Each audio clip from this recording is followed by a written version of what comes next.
What's up, you guys? Welcome back to the channel. My name is Christian Corey. So, without further ado, let's get into it. First topic of the day is we got to go over what happened in Houston, Texas between the Dodgers and the Astros, because this was a fun series. And you love to see the Dodgers and the Astros get together in a full ballpark, 100% capacity in Houston, but it just was not an overflow of Houston fans. There were a lot of Dodger fans there in Texas. They made the trip from LA to Houston, Texas to watch their beloved Dodgers, the boys in blue, take on the cheaters in H-Town. And what happened? Well, not favorable for the Dodgers. But I just have to say, before we get into the game, God, was I waiting for this series to happen. This was going to be a series I marked on my calendar, and boy, did this series not disappoint. The only disappointing thing was Trevor Bauer's performance, and I'll get into that in a sec. But the Dodgers versus the Astros in Houston, Minute Maid Park. So the Astros got their revenge on the Dodgers and Trevor Bauer for basically trolling him all offseason. I mean, if this was the one start Trevor Bauer needed to win, this was probably the biggest start of the whole season for Trevor Bauer. Bigger than facing the Padres, bigger than his outing last time out in San Francisco against the rival Giants. I thought this game, this series for Bauer was a big one and needed to be a big, good old you-know-what in the face to the Astros. Well, it was the exact opposite because, like I said, the Astros got their revenge on Trevor Bauer. The cheaters got 2 earned runs off of Bauer, and both of those earned runs came via solo home runs. The first home run came in the first inning via Jose Altuve, and the second home run came off the bat of Carlos Correa in the bottom of the 6th inning, making the game 2-1 Astros at that point. The Dodgers and Bauer would ultimately fall to the Astros 5-2,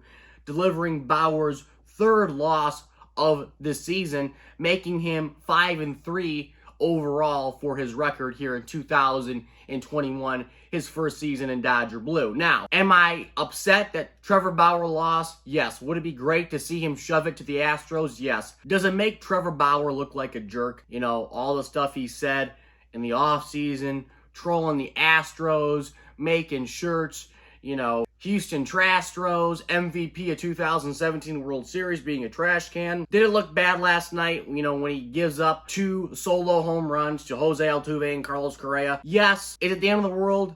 No. But it was an entertaining series regardless. Obviously, I would have loved to see Bauer shove it to them and shut them out and get like 10 strikeouts, 12 strikeouts, do the walk and everything. Yes, but hopefully Bauer will have another shot against Houston when they go into LA. But regardless of what happened on the field, I think the entertainment was more so off the field between the fans. Because like I said, the Dodger fans showed up. You knew the Dodger fans were going to come out and make signs like the New York fans did, but I think the Dodgers have more of a reason to be sour, or just as much of a reason to be sour as the Yankees fans do. And they made their voice heard loud and clear. Trash cans, inflatable trash cans, signs, and even a brawl broke out between a couple of Dodgers and Astros fans. The Dodger fan was the one going after the Houston fan for whatever reason, but I'll show you the video here via Instagram, and that's what makes these series so much fun.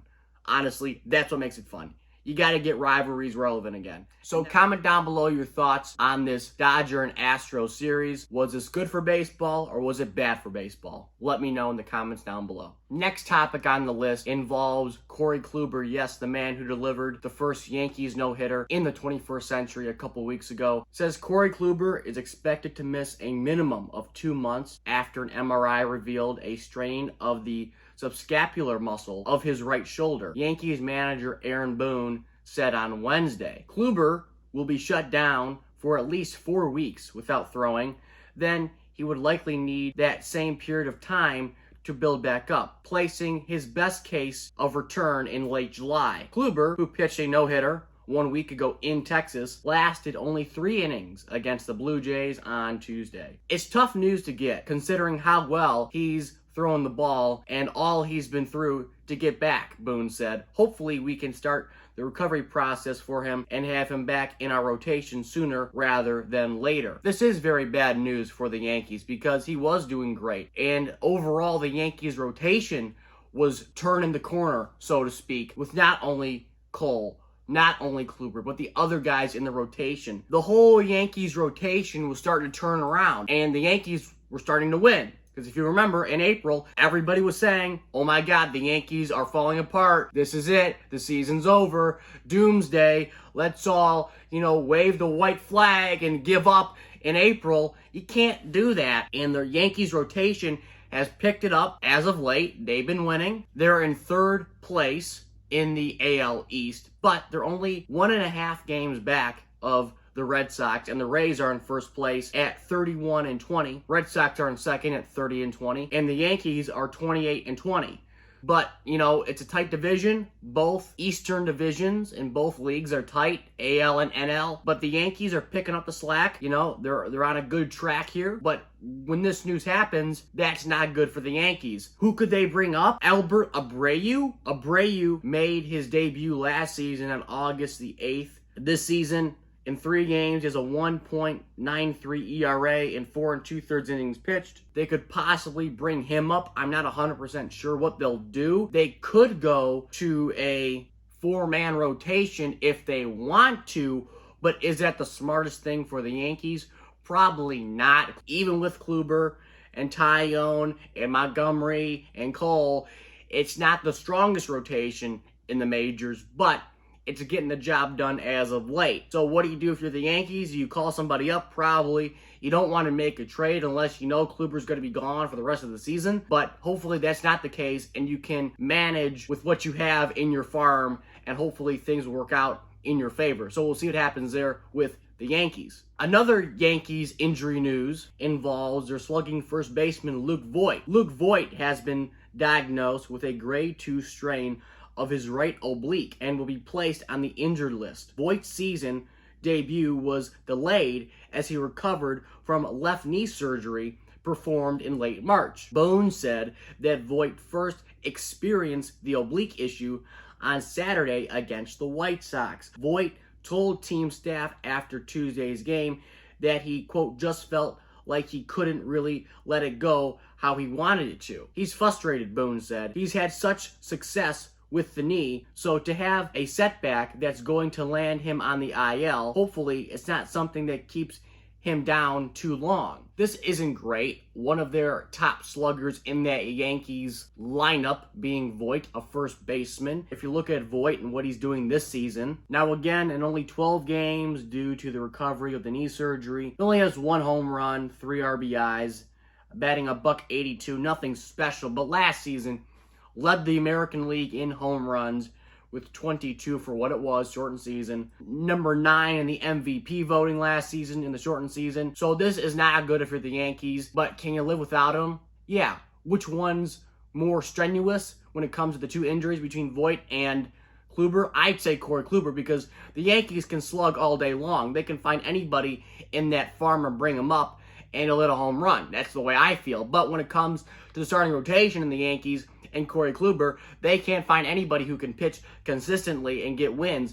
And Corey Kluber this season, for what it was, no-hitter, doing well. Besides that, has delivered for the Yankees in a big way. And him going down, I think, is a bigger of a deal. So comment down below your thoughts on the Yankees injury updates here today. This injury update hits home to me. It kills me. It really does. Frankly, it pisses me off. And it's Franklin Perez. And most of you out there will be like, who in the heck is Franklin Perez? And guess what? I don't blame you. Well, first of all, let's tell you what happened. To make room for Hasey on the 40-man roster, a catcher for the Tigers place former top prospect Franklin Perez on unconditional release waivers Wednesday, one day after announcing the right-hander will undergo shoulder surgery. Why do you care? Well, because Perez was a top prospect that went back to Detroit in the Justin Verlander trade in July of 2017. Yeah, this Franklin Perez guy was the big prospect that good old Al decided to get back from Houston in the Justin Verlander trade, another starting pitcher. They basically released him. Waivers, whatever, undisclosed release. They're saying they're going to try to re-sign him after his surgery finishes, but that's not a guarantee. Perez has just pitched 27 innings since joining the Tigers as a headline prospect in the Verlander deal on August 31st, 2017. And he isn't expected to pitch again until late next year, which at that point, he'd be out of minor league options. If he clears waivers, the Tigers could try to re-sign the minor leaguer to a minor league deal to keep him in the organization while he rehabs. However, the 23-year-old would be a free agent and would be free to sign with any club he chooses. So the Tigers could potentially lose Franklin Perez, the guy they got back in the Justin Verlander trade. He's 23. He's not old, but he's not 19. He hasn't made his major league debut yet. And as a Tigers fan, I'm pissed off. I am. It's bull that Al Avila cannot pull off a trade to save his life. But now this guy's having shoulder surgery, the guy they got back in the deal, who's supposed to be the top prospect, and he hasn't done squat. What are you doing, Al? You suck. This is why you suck as a general manager. If you're out there, Chris, fire him. Fire him. He is terrible. He got AJ Hinch. That was a great move. Anybody in the right mind would either get Hinch or LaRusso. Why? Because those are the only two guys out there who were even worth looking into.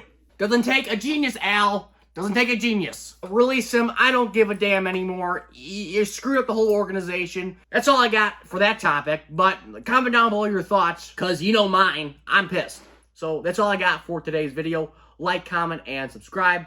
Comment down below your thoughts. Share the video. Tell your friends about these videos and my channel. I really would appreciate it. On the road to 700. And I will catch you guys later.